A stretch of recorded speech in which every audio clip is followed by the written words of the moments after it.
غالب قطان یو عالم دی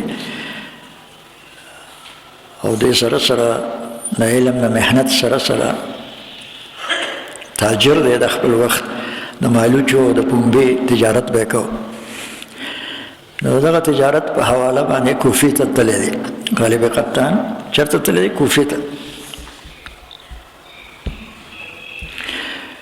کوفه کې یو لوی محدث سلیمان اعمش رحمه الله تعالی پاتې کېده اوسېدو نو کله کله به غالب قطان هغه مجلس ته هم ورتلو چې اوزګار به شو بیا به لاړو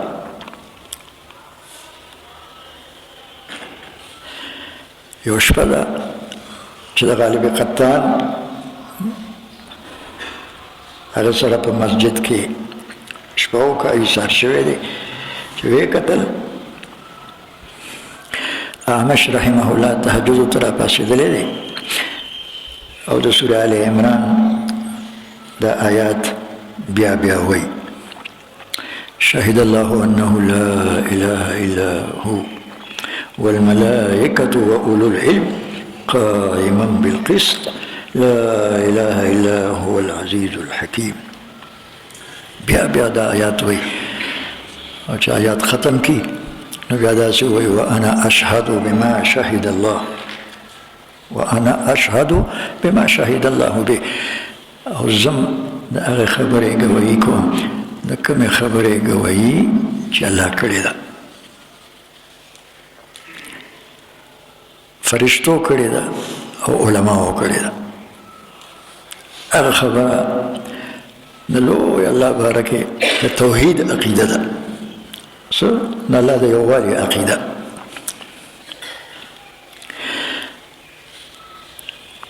نو غالب قطان وایي چې د سلیمان اعمش رحمه الله دا عمل ما په دې شپه کې ولیده که نه یو فکر را سره پیدا شه چې ضرور د دې آیات کریمه بارکې د دې آیات کریمه بارکې سلیمان اعمش ته بس د پیغمبر علیه الصلاة والسلام د احادیثو مبارکونه څه معلومه وي څه فضیلت او برکت به معلومه وي ځکه هر څه یې پرېښو هم دا آیات وایي او ورپسې دا خبره کوي وانا اشهد بما شهد الله به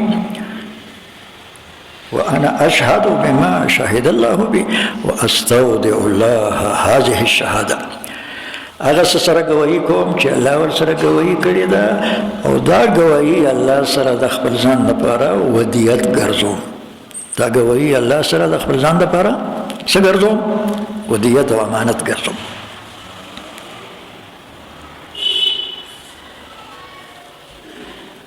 سبالا غالب قطان بیا راځي سلیمان اعمش رحمه الله مجلس ته او د هغه نه پوښتنه کوي او دا ورته وایي چې زه خو بس رخصت ده نه اخلم رخصت له راغلی خیال کوئ دې خبرې ته کلي ته واپس ځم وطن ته واپس ځم کاروباري سلسله کې راغلی وم کاروباري سلسله مې وخت مې پوره شو سوداګانې وشوې څه مې لېږلي دي مخکې مې لېږلي دي څه به ځان سره وړم او تاسو ما ته رخصت را کوي دعا سره مې رخصت کوي خو یو تپوس درنه کوم بېګا مې ستاسو د خولې نه دا واورېده چې د سورې آل عمران د آیات کریمه کوم آیات کریمه کې چې الله سبحانه وتعالی د خپلې ګواهۍ ذکر سره سره د فرشتو ګواهي دویم نمبر او د علماو ګواهي دریم نمبر ذکر کړی اول نمبر د الله ګواهي دویم نمبر د فرشتو ګواهي او دریم نمبر د اهل علم ګواهي بزرگان فرمایي چې دا د علماو دپاره په دې ځای کې ډېر لوی خصوصیت دی او ډېر لوی منقبت دی چې د توحید د عقیدې په ګواهۍ کې دا علما لوی الله دریم نمبر کې ذکر کوي د دې عقیدې ګواهي اولا الله کوي او ثانیا فرشتې او ثالثا علما. تاسو دا آیات بیا بیا وی او بیا نو ورپسې دا وی چې زم دا ګواهي کوم او دا ګواهي الله سره ودیت ګرځوم، ودیت اقدم. نو تاسو کله دې آیات باره کې څه فضیلت په علم کې کنه الله دې وبخه ما خبر کا. ٹھیک شو؟ یا ابا محمد انی سمعتک تردد هذه الآیه. ما تا نه اورید بیګا شپه چې دا آیات بیا بیا وی. د دې آیات د فضیلت باره کې که تاسو سره څه حدیث وي نو ما خبر کړئ. دا د سلیمان اعمش کنیت دی ابو محمد. وی ما ته ووی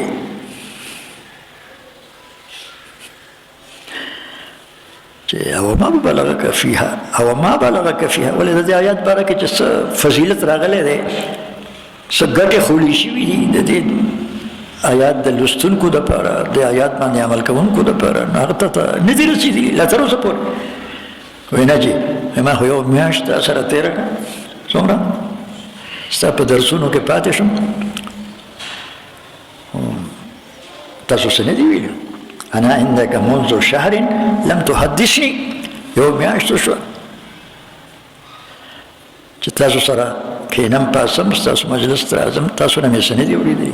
وی ښه نو ورته وایي چې کله د استاد د خپل شاګرد حرص ولیدو، استاد د خپل شاګرد دا حرص ته الله مونږ کې پیدا کړي.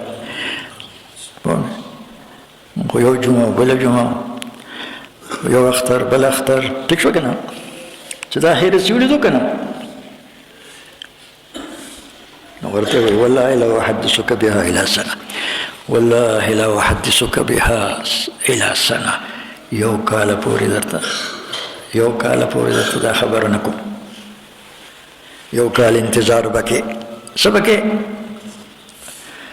زما په درسونو کې به کښېنې.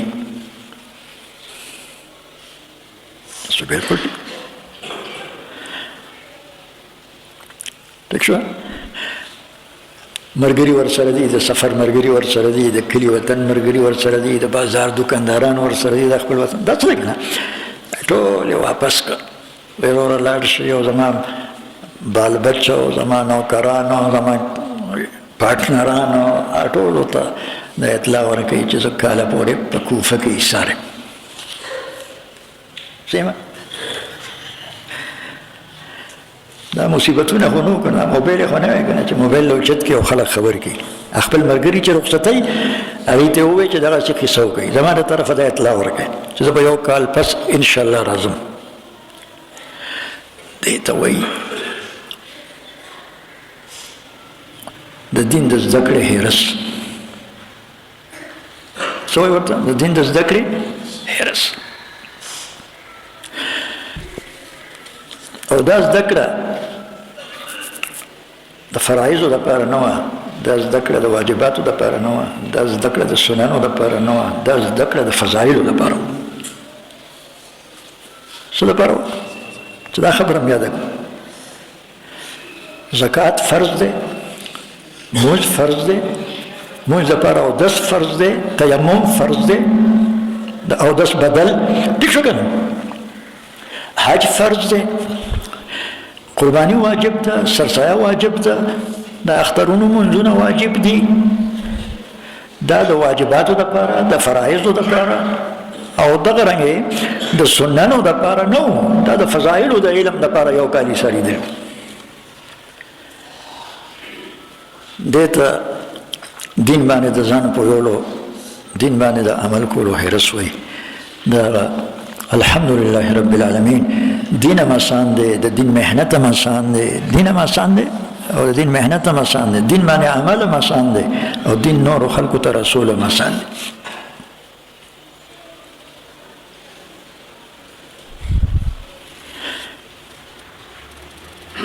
کال پوره شو، کال تیر شو، ٹھیک شو. آخری ورځ ده د کال مجلس ته ځي راځي، مجلس ته ځي راځي، کینی د هغې نه فایدې اخلي، بیا د دغه مسئلې تپوس نه کوي. پوه شوې؟ دغه مسئلې جواب دپاره همغسې یو کال انتظار کوي څنګه چې ورته شیخ ویلي دي. چې کال پوره شو ورته ووایي چې حضرت کال خو پوره شو، یا ابا محمد قد مضت السنه، کال پوره شو. وایي ښه ده چې کال پوره شو، اوس درته فضیلت والا حدیث ویم. نو د اعمش شیخ دی ابو وائل، او د ابو وائل شیخ دی عبدالله ابن مسعود رضی الله تعالی عنه. وحدثني ابو وائل عن عبد الله قال قال رسول الله صلى الله عليه وسلم يجاء بصاحبها يوم القيامه. د دې آیات یقین سره تلاوت کوونکې مسلمان به د قیامت په ورځ د الله مخې ته راوستی شي. يجاء بصاحبها يوم القيامه. شهد الله انه لا اله الا هو والملائكه واولو العلم قائما بالقسط لا اله الا هو العزيز الحكيم. بسورة آل عمران 18 نمبر آیات. د دې آیات لوستونکي تلاوت کوونکي یقین سره د قیامت په ورځ الله مخې ته راوستی شي. الله سبحانه وتعالى باندې بنده بارک فرمای عبدي عهد الی، دې بنده ما سره یو وعده کړی ده، ما سره یو ودیت او امانت یې ده. وانا احق من وفى بالعهد، وانا احق من وفى بالعهد. وعدې پوره کولو والو، ټولو وعدې پوره کولو والو نه او ټولو امانت سنبالولو والو نه زه زیات وفادار یم. زیات وفادار. نن د خپل بنده سره هغه وعده پوره کوم او هغه امانت ورکوم. فرشتو ادخلوا عبدي الجنه، زما دا بنده جنت ته بوځي. ادخلوا عبدي الجنه، فرشتو زما دا بنده جنت ته څه کوي؟ داخل کوي. چې کوشش وکړو د دین فرایض دي که د دین واجبات دي که د دین سنن دي که د دین مستحبات دي، د دې ټولو زده کړه او د ټول باندې عمل او د ټولو نورو مسلمانانو ته رسول آسان وګڼو. چې وګڼو ګران نه، چې د دې خبرې تصور موږ د خپلو زړونو نه وباسو، د خپلو دماغو نه وباسو چې دین ګران دی. بعضې نیکبختان دا خبره کوي مسلمان دی، نوی مسلمان نه دی، پیدایشي مسلمان دی. د مسلمان په کور کې پیدا شوی دی، د مسلمان په کور کې پرورش شوی دی، د مسلمان په معاشره کې لوی شوی دی. او دا خبره په دماغو کې پخه ده چې دین ګران دی. په خیر شي، په خیر شي، دین آسان دی. څه دی؟ ډېر ګران. نږدې مه ورځئ، دې خلکو ته نږدې مه ورځئ. دا ګرانې خبرې دي او دا ګرانې مسلې دي، دې سره نږدې مه کښېنئ. دا سوچ دماغو نه وباسه، دا سوچ دماغو کې راوله چې دین آسان دی. دین څه دی؟ آسان دی. فرایض دي که واجبات دي، عبادات دي که معاملات دي که اخلاقیات دي، موږ ته دی الله آسان کړي. دین د دې څیزونو نوم دی، دا ټول آسان دي.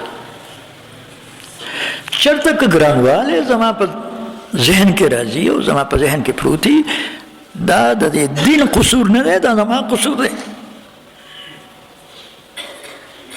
زما قصور دی چې ما ته دین ګران ښکاري، دین باندې عمل راته ګران ښکاري. الله مې دا قصور معاف کړي. او د ټولو فتنو، د دې ټولو پریشانو، د دې ټولو مصیبتونو بنیاد هم دا خبره ده چې مسلمان وایي چې دا دین اسلام ګران دی. دا سوچ دی، دماغ دی خراب دی. که نور څوک وایي خو وایي به هغه د دې دین نه لرې کول غواړي. نعوذ بالله من ذلک، دې دین باندې به تهمت لګول غواړي، دا دین به بدنامول غواړي. تو څنګه وایې چې دین ګران دی؟ تو ولې وایې دین ګران دی؟ په دې باندې څوک عمل کولی شي؟ دا د فضیلت معلومولو والا روایت دپاره یو کال څوک تیرولی شي؟ یو کال څوک تېرولی شي چې فضیلت والا حدیث ورته ورسېد او معلومه شو. الحمدلله رب العالمین. چاته چې الله اسانه کوي هغوی ته اسان دی. دا ګرانوالی چې دی که نه دا ګرانوالی ځکه اوس دی غالب قطان رحمه الله ته دا یو کاله پورې پاتې کېدل اسان شو چې د ذهن دا جوړو چې دین اسان دی. دین څه دی؟ د دین زده کړه اسانه ده ځکه ورته ایسارېدل هم اسان شو.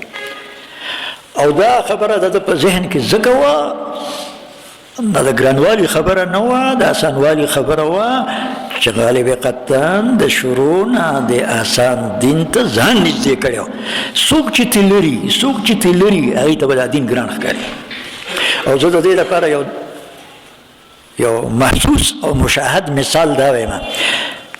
تاسو په دې نیغ روډ باندې چې سفر کړی دی که نه، نیغ روډ باندې داسې نیغ روډ چې دواړه طرف ته ونې وي شوي دي او لاچیان دي، روډ بلکل سیده دی، موړونه پکې نشته او ته روان یې، نو دا لرې نه به تاته دا روډ تنګ ښکاري، یو سوري غوندې یو سرنګ به درته ښکاري او دا به درته ښکاري چې دا ونې دواړه طرف ته را یوځای شوي دي او یو تنګه سوړه یې جوړه کړې ده. دا لار خو تنګه ده، خو چې څومره ته نږدې کېږي دا مسافت توی کې دا لار به تا ته کولاویږي. چې څومره نږدې کېږي دا مسافت به او دا مسافت توی کې نو دا لار به کولاویږي، تا ته به کولاو ښکاري. او که لرې که نه دا به درته همداسې تنګه زه به په دې دا ګاډی څنګه بوځم، ما سره خو ټرک دی، ما سره خو موټر دی، ما سره خو ډاټسن دی، دا به څنګه دا خو بلکل سرنګ دی. نو قصور زما دی، قصور چې د مسلمان په کور کې پیدا شوی یم، د مسلمان په کور کې لوی شوی یم، د مسلمان په معاشره کې زما پرورش او پالنه شوې ده او بیا هم راته دا دین ګران ښکاري. څه راته ښکاري؟ ګران راته ښکاري، اسان نه ښکاري. بله وجه نشته، دین کې څه قصور نشته، قصور زما دی، زه لرې یم. راځه دې دین ته ځان نږدې کړه چې اساني په زړه کې راشي، د دین اساني دماغو کې راشي او د دین دا ګرانوالی د دماغو نه وځي. لکه څنګه چې دغه د مسافر ته دا خپله لار نیغه لار او نیغ سړک لرې نه تنګ ښکاري او څومره چې نږدې کېږي نو بیا ورته لاره کولاویږي. دا اوس کولاو نه شوه، نه مخکې له کولاو وه، خو سړیه دا ته ځکه تنګه ښکارېده، یو سرنګ درته ښکارېده چې ته ترې لرې وې. دا د لارې قصور نه دی، دا ستا قصور دی لارویه. نو دا زما قصور دی چې زه د دین راته څه ښکاري؟ ګران ښکاري. دا مسله ګرانه ده، دا خبره ګرانه ده، داسې دی او هغسې دی، هېڅ ګرانوالی په دین کې نشته. په خپلو ذهنونو کې او په خپلو زړونو کې د دین اسانۍ له ځای ورکړو او نورو خلکو ته هم د اساني وړاندې کړو. سبحانك اللهم وبحمدك نشهد ان لا اله الا انت نستغفرك ونتوب اليك. اللهم مغفرتك اوسع من ذنوبي ورحمتك ارجى عندي من عملي. اللهم مغفرتك اوسع من ذنوبي ورحمتك ارجى عندي من عملي. اللهم مغفرتك اوسع من ذنوبي ورحمتك ارجى عندي من عملي. وصلى الله تعالى على خير خلق.